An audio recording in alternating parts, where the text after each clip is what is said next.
I'm going to just take a few minutes to talk about one piece of what I hope we'll focus on much more as the day goes on. So much of what the Autism Science Foundation has done and what NIMH and autism research has been about in academia has been leveraging two major revolutions that we've had, one in genomics and one in neuroscience. And I want to talk about what is really a third revolution, which we haven't leveraged in quite the same way, partly because the technology and information science revolution is happening much less in academia and much more in industry. And I think one of the, as Allison referenced, one of the potentials we have is now to take advantage of that, to create solutions for kids and families with autism. And what I want to just unpack very briefly are some of the ways we're thinking about that. It might be useful just as a starting point to ask, what is that revolution already doing? And every one of you knows this, whether you took an Uber to get here or you're staying in an Airbnb or whatever else you've used in the last hour that comes out of this revolution. We have now come to expect, because of the past decade's progress, that goods and services will be available to us on demand. That hasn't always been the case. But we're in an age now where we expect things consumer-focused, they're virtual, on-demand, transparent, lots of information. We can be proactive about this. That does not look like healthcare, even in 2018 or 2019, where it's provider-focused, it's all based on brick and mortar, it's really based on the needs of the payer more than the needs of the consumer, and where there's very little information available to us.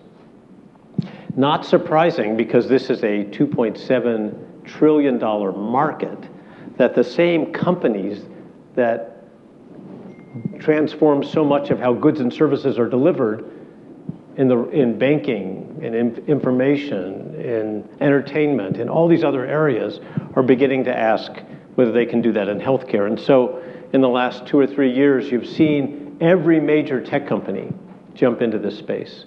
Probably the one that's the most invested right now is Alibaba in China, which has a whole company called Alibaba Health, but there's now Google Health, and of course Amazon's working with JP Morgan and Berkshire Hathaway to develop their own healthcare system. In addition to the big companies, there are something like 1,000 startups in this digital health space with an investment of somewhere between 20 and $30 billion, really in the same range of what NIH puts in for all of healthcare, but doing digital health. So this is really an extraordinarily active area. And the question that I think all of us are facing right now in the kind of techlash that we're in the middle of is whether what they're building and what they've given us is really the solution, or is it just creating new problems? Internet addiction, the fact that more and more kids seem to be socially isolated and not interacting face-to-face, concerns about privacy and the use of data, all of these issues. What I want to just get you thinking about is, can we flip this to really say, yes, there are going to be problems and challenges, but how do we create solutions out of these tools that are so powerful and also so ubiquitous right now? To do that, we have to first be very clear on what's the problem we're trying to solve. And this is where I think many of you in the audience can begin to help us to say, well, we actually have a way of getting at that. So the problems are certainly around diagnosis.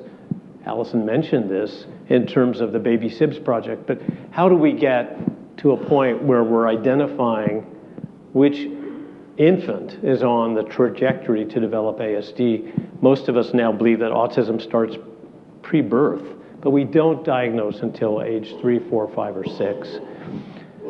The treatments, we often are struggling because while we have therapies for aspects of autism, for the core symptoms, we're still often out of luck. And of course, the thing that we care most about is helping people with autism become independent.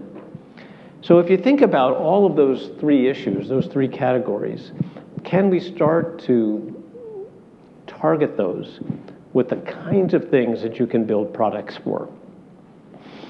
Some of this is not new. There's been work on assistive technologies for language for a long time. But this is an incredibly active area right now. I think the project has actually been shut down at Facebook in Building 8, but there was a project for a couple of years called Silent Speech, where the idea was to record from electrical activity in the brain and to convert that to speech at a rate of 100 words per minute. That was the goal. And Facebook had brought probably 40 or 50 investigators together to work on this. There are other companies that have picked this up. Neuralink is doing some of this in Boston. There are a few others.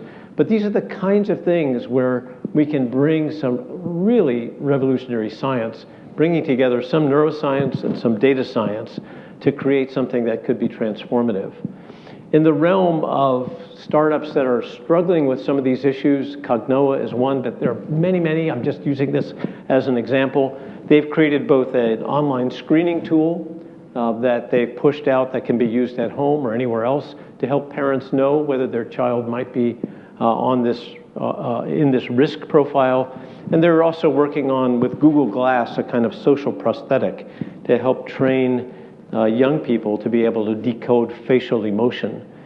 Akili, another really interesting company, it's a pure tech company based out of Boston, is using a tool which is essentially a video game developed initially to help with focusing attention and helping on the problems of multitasking.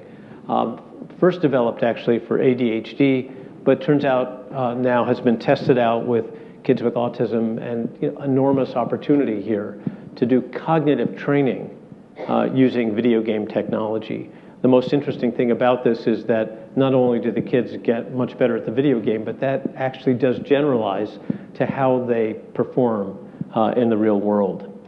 Virtual reality provides us an enormous number of opportunities to help with things like avoidant behavior and anxiety, because it's an immersive technology for training. And of course, it's very mobile, so you can do this anywhere. It's already been used to a huge extent for social anxiety, for specific phobias like people who are afraid of being on airplanes or height phobics. Incredibly powerful there, but there's a lot you can do here for some of the aspects of autism that may not be core symptoms. And then in terms of achieving independence, you can imagine how building smart homes can give us some of those abilities. So what I'm suggesting to you is that if we start to think through what are the problems we're trying to solve, that for almost every one of them, there will be products that can help us to get there. This is different than talking about genomics and different than talking about some of the imaging and neuroscience, because this is done in days, weeks, and months, not in years or decades. So these are things that we can make happen rather quickly. For the diagnostic part, just creating better measures for social cognitive training, we've got this kind of virtual exposures that could be helpful. Language, I think we'll get better on the assistive technologies. There's a lot more to learn there. And on the independence, the concept of a smart home that is targeted for young people who have specific problems around navigating details or having problems with sensory integration, a bunch of other things that you could begin to imagine you could create technologies for. I want to finish by saying that while this is tremendously exciting in terms of potential, we're still not there. And I think when we take a look at what's being done, not only for autism, but for brain disorders broadly, we still haven't really answered this question. Does this work? Does it really deliver in the real world in the way we want? What we have to demonstrate still is that if we build it, patients and families will use it. We don't know that yet. And we also have to understand that if this is going to be used in the healthcare system, it can't just generate data, it has to save time and money, or it's not going to be adopted. If we can prove out the value in this sense that it does work, I think we still have a massive issue, which we've learned in this, because we're still in the middle of this techlash, and that is whether people will trust it. And we are really fighting our way out of a hole here in Silicon Valley, because we have violated trust already in such powerful ways. So we've got some work to do to be able to gain acceptance. We're going to have to focus on privacy, agency, and on data security in a way that has not happened yet. It certainly can happen, it should happen, it must happen if these are going to be successful. A simple way for me to explain this to my fellow entrepreneurs, because everybody's interested in digital health, is to say that it's not a matter of just making cool stuff, because usually these companies are driven by software engineers. It's a matter of empowering patients and families with information and connection. If we do that, if we focus on that, then I think we really can be successful in this new era of leveraging this revolution in technology to build products that really make a difference for autism. Thank you very much.